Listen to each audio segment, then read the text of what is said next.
ramai yang mulai mau pulang. Tapi saya mohon supaya kita bertahan sebentar, dan saya juga mewakili rombongan ini untuk memohon maaf atas kelewatan, atas kami mengambil waktu sedikit sehingga telah melampaui kebiasaan jemaat beribadah di tempat ini.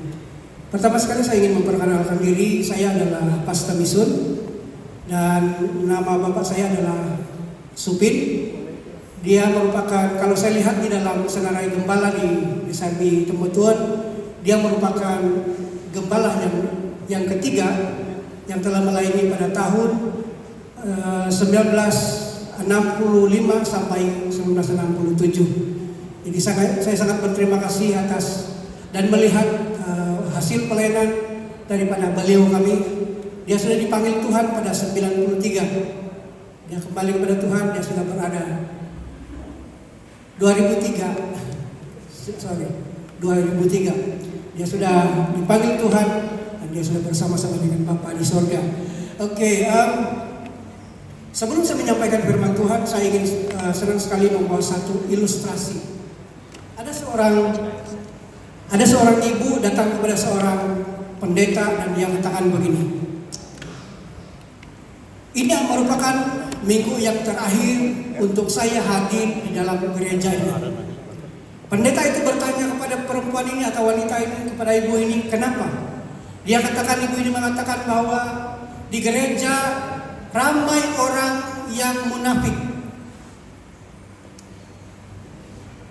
Banyak orang yang datang ke gereja, mereka bermain handphone, bermain game. Banyak yang datang ke gereja, waktu mereka berada di gereja, mereka menghabiskan waktu untuk bergosip, mengatakan orang lain. Dan banyak orang di gereja yang hidupnya tidak benar. Lalu pendeta ini mengatakan, baik, tetapi sebelum kau melakukannya, sebelum kau tidak lagi datang ke gereja ini, bolehkah saya meminta satu permintaan? Boleh, kata wanita ini. Lalu pendeta ini mengatakan kepada wanita ini, ambil segelas air dan isi air dengan penuh. Kemudian kau harus mengelilingi gereja ini sebanyak 2 kali. Jangan sampai ada air yang tertumpah sedikit pun daripada gelas ini. Kata wanita ini, baik, oke.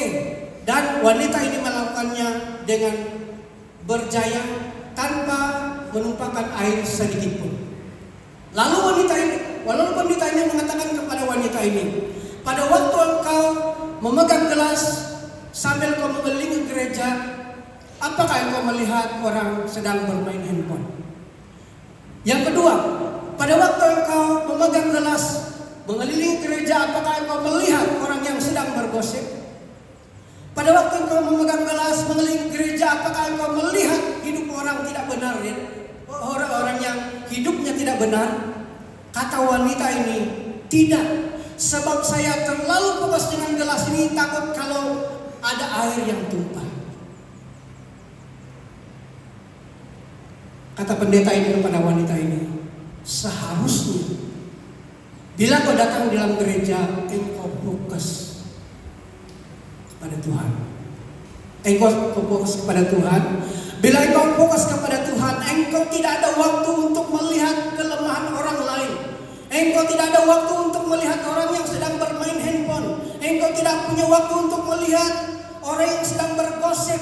Engkau tidak ada waktu untuk melihat kelemahan orang lain. Karena engkau sedang fokus kepada Tuhan. Hanya engkau menumpukan perhatianmu kepada Tuhan. Saudara-saudara yang dikasihi Tuhan pada hari ini,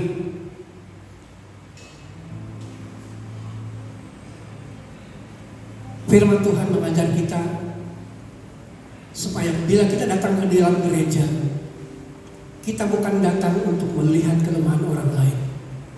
Kita tidak datang di gereja ini untuk melihat kelemahan-kelemahan orang lain. Tetapi kita datang di gereja ini hanya semata-mata untuk datang memuji, memuliakan Tuhan. Amin. Saya percaya Anda datang dengan tujuan yang benar. Kalau kita datang di tempat ini hanya untuk melihat kelemahan orang lain, saya percaya kita tidak akan diberkati. kita datang dengan kosong, kita akan pulang juga dengan kosong. Tetapi kalau kita datang dengan tujuan yang tepat, kita datang dengan hati yang mencari wajah Tuhan, pastinya siapapun yang ada di depan, siapapun yang ada di sekitar kita itu akan pasti memberkati kita. Mari kita melihat firman Tuhan. Saya akan berusaha untuk sesingkat-singkatnya penyampaian ini. Tetapi harap tidak sampai kali pantai jam 12. Tetapi kali pantai jam 12 nggak apa boleh buat. Mari kita melihat firman Tuhan. Markus 4 ayat yang ke-1 ayat yang ke-10, 14 hingga 20. Markus 4 ayat 1 sampai 10, Markus 4 ayat 14 hingga 20. Pada suatu kali Yesus mulai pula mengajar di tepi danau, maka datanglah orang banyak yang sangat besar jumlahnya dan mengurumuni dia, sehingga ia naik ke perahu yang sedang berlabuh lalu duduk di situ, sedang semua orang banyak itu di darat, di tepi danau itu, dan ia mengajarkan banyak hal dalam perumpamaan kepada mereka. Dan dalam ajarannya itu dia berkata kepada mereka, dengarlah, ada seorang penabur keluar menabur. Pada waktu yang menabur, sebahagian benih itu jatuh di pinggir jalan, lalu datanglah burung dan memakannya sampai habis. Sebagian jatuh di tanah yang berbatu-batu, yang tidak banyak tanahnya, lalu benih itu pun segera tumbuh karena tanahnya nipis. Tetapi sesudah matahari terbit, layulah ia dan menjadi kering karena tidak berakar. Sebagian lagi jatuh di tengah semak duri, lalu makin besarlah semak itu dan menghimpitnya sampai mati, sehingga ia tidak berbuah. Dan sebagian jatuh di tanah yang baik, ia tumbuh dengan suburnya, berbuah dan berbuah. Hasilnya ada yang 30 kali lipat, ada yang 60 kali lipat, ada yang 100 kali lipat. Dan katanya, siapa mempunyai telinga untuk mendengar, hendaklah dia mendengar. Ketika ia bersendirian, pengikut-pengikutnya dan ke-12 muridnya itu menanyakan dia tentang perumpamaan itu. Menabur itu menaburkan firman. Orang-orang yang di pinggir jalan tempat firman itu ditaburkan ialah mereka yang mendengar firman Tuhan. Lalu datanglah iblis dan mengambil firman itu yang baru ditaburkan di dalam mereka. Demikian juga yang ditabur di tanah yang berbatu-batu ialah orang-orang yang mendengar firman Tuhan itu dan segera menerimanya dengan gembira. Tetapi mereka tidak berakal dan tahan sebentar saja. Apabila kemudian datang penindasan atau penganiayaan karena firman itu, mereka segera murtad. 18, dan yang lain ialah ditaburkan di tengah semak duri. Itulah yang mendengar firman itu, lalu kekhawatiran dunia ini dan tipu daya kekayaan dan keinginan-keinginan akan hal-hal yang lain masuklah menghimpit firman itu sehingga tidak berbuah. Dan akhirnya yang ditaburkan di tanah yang baik ialah orang yang mendengar dan yang menyambut firman itu, lalu berbuah, dan ada yang 30 kali lipat, ada yang 60 kali lipat, dan ada yang 100 kali lipat. Demikianlah pembacaan firman Tuhan kita pada pagi hari ini. Dan saya membawa kita belajar tajuk firman Tuhan, yaitu 4 sikap orang Kristen terhadap firman Tuhan. 4 sikap orang Kristen terhadap firman Tuhan. Di dalam perumpamaan ini, Tuhan Yesus mengambil satu perumpamaan, yaitu tentang penabur. Ini merupakan satu hal yang biasanya dilakukan di Israel pada ketika itu, yang mudah mereka lihat, yang mudah mereka pahami apa yang disampaikan oleh Tuhan Yesus melalui perumpamaan ini. Jadi saudara-saudara dikasihi Tuhan, mari kita belajar. Ada 4 perumpamaan yang diajarkan oleh Yesus melalui pembacaan kita pada pagi hari ini. Yang pertama yaitu benih yang jatuh di pinggir jalan. Benih yang jatuh itu adalah firman Tuhan. Sementara pinggir jalan itu melambangkan hati manusia, melambangkan hati orang Kristen. Saudara-saudara dikasihi Tuhan, orang yang dimaksudkan dengan pinggir jalan ini bicara tentang orang Kristen yang mendengar firman Tuhan, tetapi dia tidak memperhatikan firman Tuhan. Dia sudah berkali-kali, berpuluh kali, beratus kali mendengar firman Tuhan, tetapi hidupnya tidak pernah mengalami perubahan. Orang seperti ini adalah orang yang mendengar firman, tetapi orang seperti ini diumpamakan sebagai pinggir jalan. Saya harap di antara kita pada hari ini tidak ada yang orang Kristen yang menggambarkan pinggir jalan, gagal menunjukkan komitmen kepada Tuhan, datang ke gereja tetapi niatnya bukan untuk memuji Tuhan, datang ke gereja bukan niatnya untuk menyembah Tuhan, datang ke gereja hanya mau melihat kelemahan orang lain. Saudara, kita semua banyak kelemahan.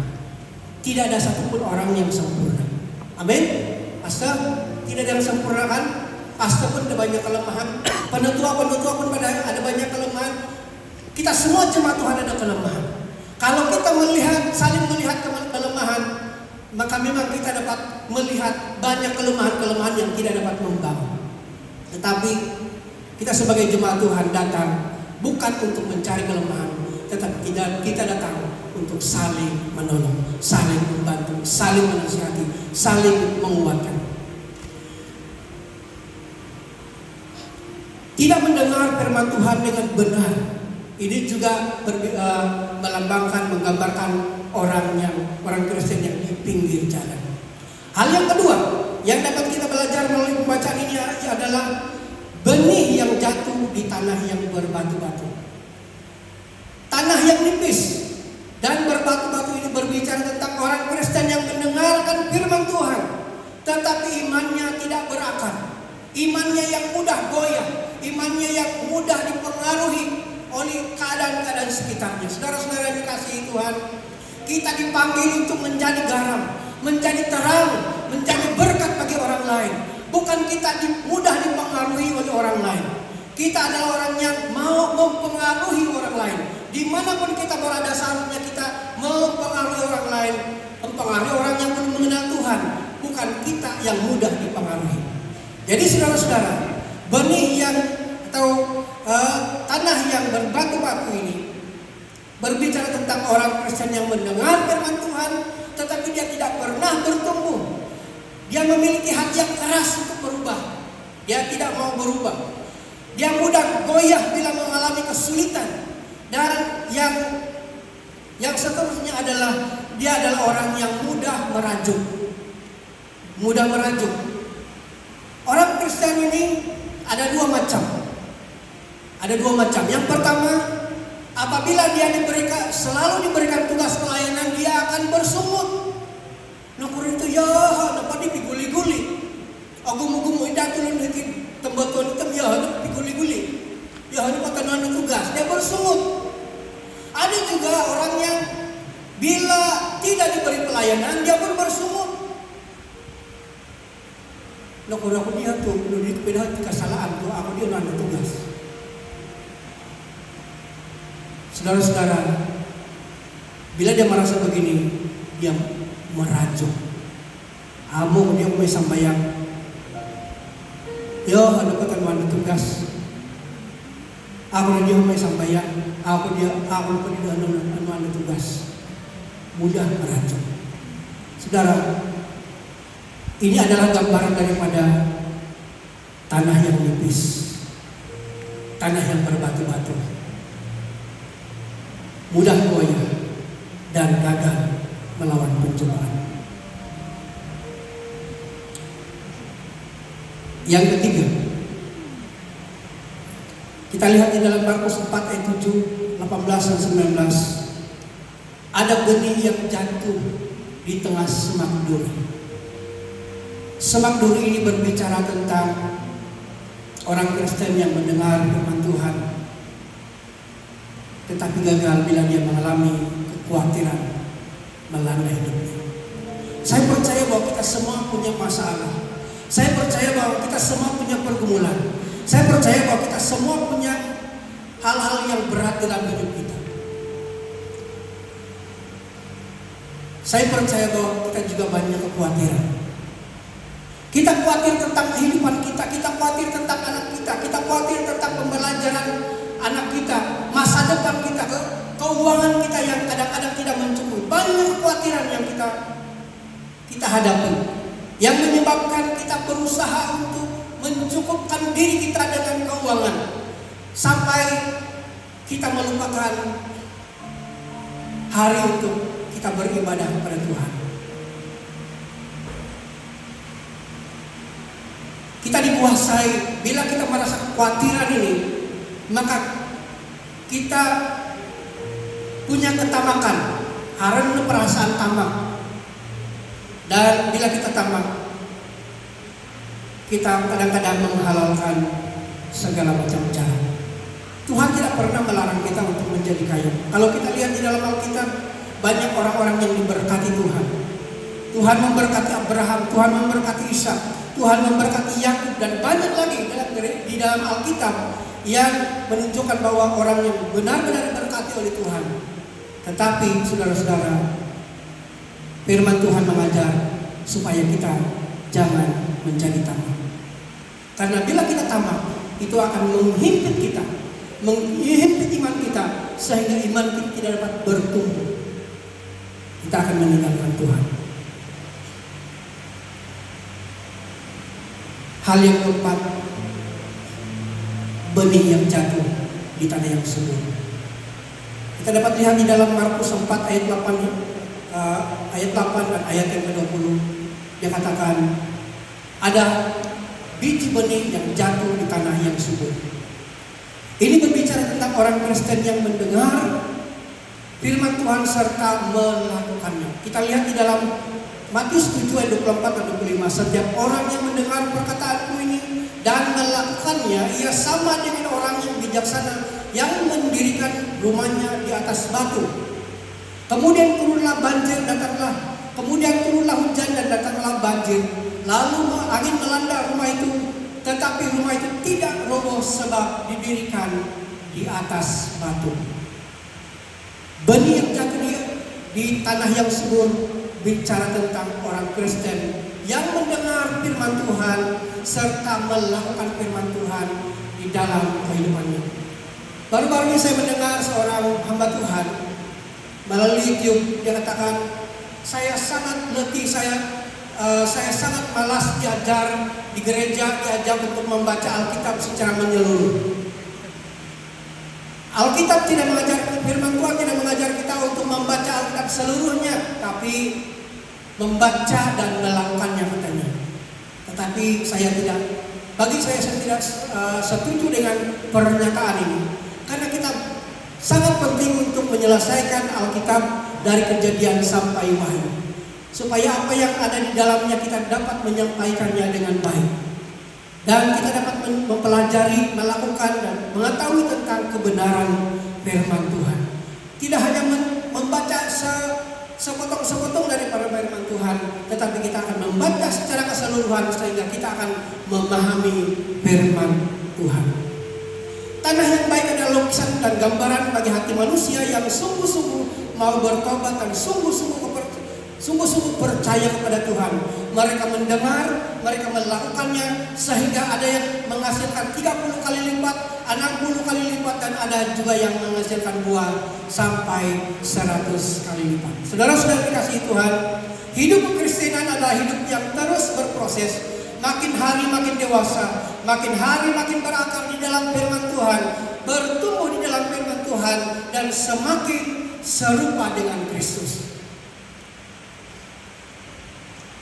Kita sudah belajar 4 sikap orang Kristen terhadap firman Tuhan. Sikap kita terhadap firman Tuhan akan menentukan tanah di dalam hati kita itu bagaimana. Sama ada yang pertama, yang kedua, ataupun yang ketiga, ataupun yang keempat. Saya juga tidak tahu apa posisimu, apa sikapmu terhadap firman Tuhan pada saat ini. Apakah sikapmu dari 1 sampai yang ketiga, ataupun dari 1 sampai sikap yang ketiga. Tetapi saya mengajak kita pada hari ini belajar menyediakan hati, menyediakan tanah yang subur untuk setiap firman Tuhan yang kita dengar. Mulai dari awal tahun 2024 sampai selesai tahun 2025 ini. Dan kita bukan saja mendengar untuk melupakannya, tetapi mendengar untuk melakukannya sesuai dengan firman Tuhan. Saudara-saudara dikasihi Tuhan, mari kita mengasihi, mencintai firman Tuhan. Mari kita senang membaca Alkitab setiap hari. Karena itu adalah makanan kita yang menguatkan kita, mendorong kita, yang membuat kita terus kuat di dalam menghadapi apapun cabaran di dalam kehidupan kita. Sampai di sini firman Tuhan yang ingin saya sampaikan ke kita pada tengah hari ini. Hampir sampai tengah hari. Mari kita berdoa.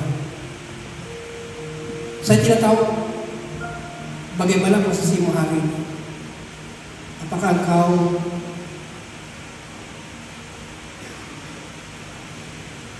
gambaran daripada pinggir jalan, atau yang berbatu-batu, ataupun semak dulu, ataupun hari ini engkau adalah orang yang telah menyediakan tanah yang subur bagi setiap firman Tuhan.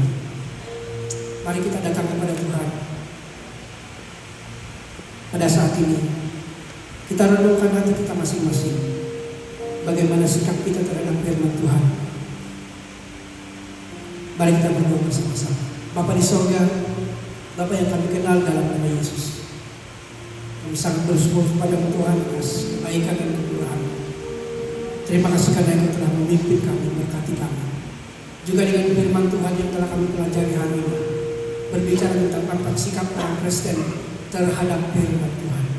Bapa di sorga, walaupun firman Tuhan ini tidak dapat disampaikan secara terperinci, tapi saya percaya bahwa firman Tuhan berbicara dalam hati kami masing-masing, terus mendorong kami, menguatkan kami, dan menjadikan kami orang-orang yang tetap berdiri walaupun mengalami bermacam-macam situasi, bermacam-macam pergumulan.